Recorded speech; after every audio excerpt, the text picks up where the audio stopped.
Hey guys, welcome back to my channel Precious Worlds. Today's topic, we're going to learn about machine learning. Machine learning, first topic, we're going to complete it today.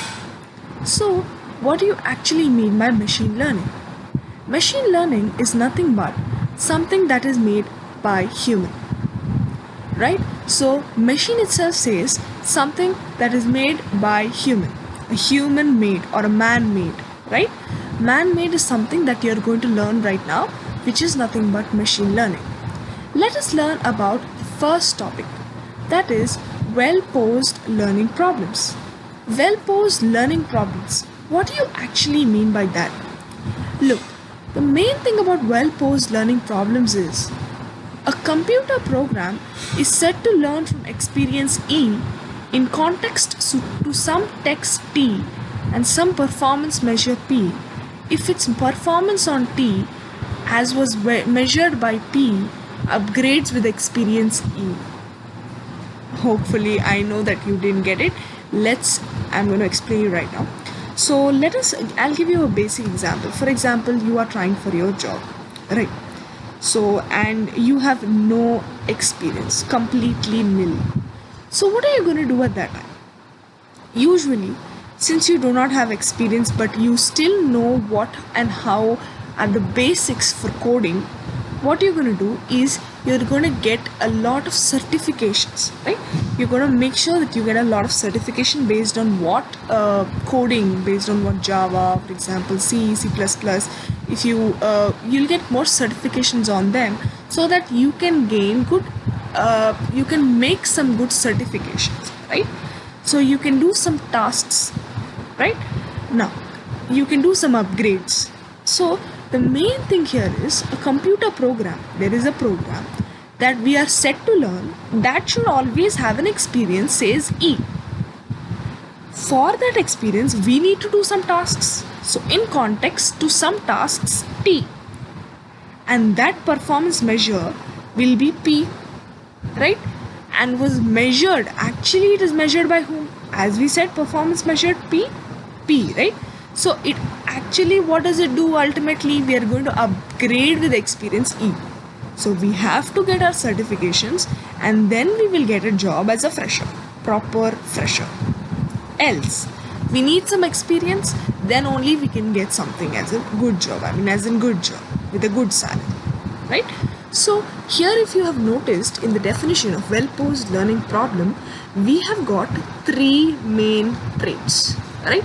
So any problem can be segregated as well-posed learning problem if it has three traits. The first trait is nothing but task. Task is nothing but something that you do, right? Usually, for example, to complete let's say to complete your work given by your lecturer, then you need to do a task which he gives you, right? So that is nothing but a task. Next, so which he gives you is nothing but a task. Next, performance measure. The measure that is being the performance that is being measured is nothing but your performance measure. What is actually being measured over there? What performance is being measured? That is what we want here. Experience. Obviously, you need experience, right? You need experience, then only you can do the perfect. After you finish your tasks, you get your certifications, you do that performance measure, you do the check of the performance, then you get an experience through job or something, right? So that is nothing but this. Let us see a basic examples. I'm not going to give you so many examples and make your mind more fill into a lot of stuff, but yes, I'm going to give you any 4 examples so that you can clearly understand and make sure you learn and understand this. Now the first example is to better filter emails as spam or not. Now this example says that you have your emails, right, in your Gmail, and those emails the machine automatically divides them into spam or they are not. So if they are spam, it directly goes in the spam section, and if they are not, it doesn't. It comes into our privacy or any other section, inbox section, right?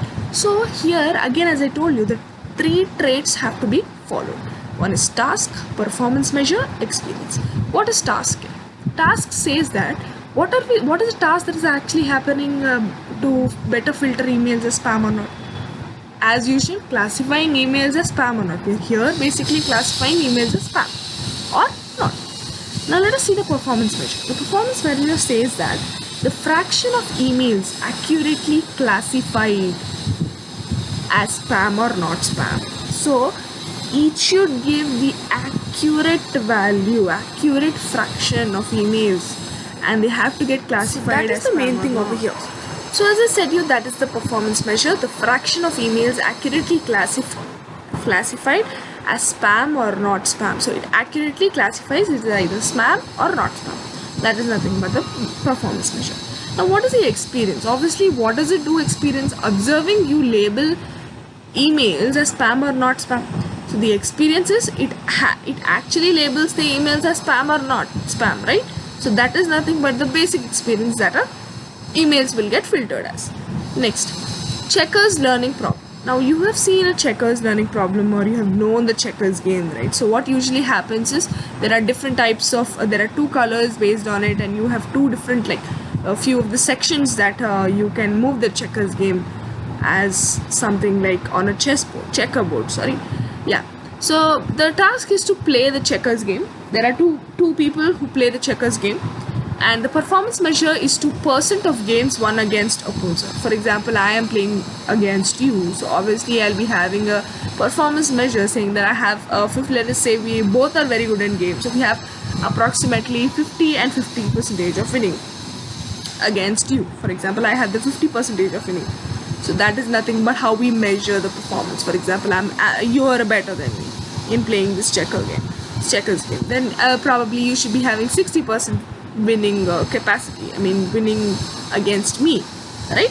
So let us see the experience. Playing implementation against, games against itself. So we play implementation games against itself. So this is the basic experience that we play in opposition, right? So that is what is the actual experience we are getting here. The next one says that a robo driving problem. So what do you mean by a robo driving problem? So the basic task is driving on public 4-lane highways using side scanners. So if you've seen a robo driving problem, for example, you have seen a car that is without anybody, there is a car that is being drove by a robo, right? So that is not a robo actually, that is a complete machine learning device, that is a human made device or a man-made device that is being made in specialists of cars. So people who love cars, I guess you should be knowing about this. And that doesn't mean a robo will drive a car, for your kind of information. No, not at all. That is completely inbuilt and perfectly side scanned, as I say, right? So driving on public 4-lane highways using side scanners, right? So performance measure, let us go. Obviously the performance measure will be, there will be an average distance progressed before a fallacy. Now the performance measure that comes out of a robo driving problem is nothing but there will be an average distance measure. So average distance measure will always be progressed every fallacy. So before a fallacy, every performance measure will be taken. Next, the experience says that order of images and steering instructions noted down while observing a human driver. So as it is a human driver drives a car, the same way is a robo driving problem occurs. Drives, right? It drives in the same way by the order of images, by the steering instructions, everything will be noted down and will be observed by a human driver, right? Next, the fourth example is nothing but automatic translation of documents. If you have seen any automatic translation of documents either from English to Telugu, or let us see Google Translate, right? It has a really good point that it actually just translates automatically when you just submit the word translate, right? So as usual, there are 3 basic traits: task, performance measure, experience. Task says that translating one type of language used in a document to other language. This is really basic, guys. Try to learn it as proper as possible. Performance measure, able to convert one language to the other efficiently. Obviously the performance measure will be able to convert one language to the other efficiently. perfectly, right? Now the experience we get, that is training machine with a large data set of different types of languages. We need to have the experience of how to train the machine, right, with the large data sets. I mean, putting in a large data set of a database and with different types of languages. That is what we have to learn here. And well, that's it. Thank you guys, and hope you guys do your exams well in this 3-2. I'm gonna put every topic in this channel, so please do subscribe to my channel, Precious Worlds, and let us meet in the next session.